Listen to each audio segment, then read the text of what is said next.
हमारे चैनल में आपका स्वागत है। आज की वीडियो का टाइटल है जीके इन हिंदी। कंप्यूटर में उपयोग के लिए बाजार में बिकने वाले प्रोग्राम को क्या कहते हैं? Software program, software package, software system, software भाषा। यदि हमारा वीडियो आपको अच्छा लगा हो तो हमारे चैनल को सब्सक्राइब करें और ज़्यादा से ज़्यादा लोगों को शेयर करें।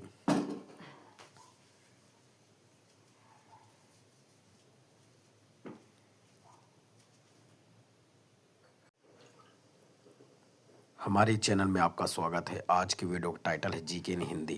कंप्यूटर में उपयोग के लिए बाजार में बिकने वाले प्रोग्राम को क्या कहते हैं? Software program, software package, software system, software भाषा।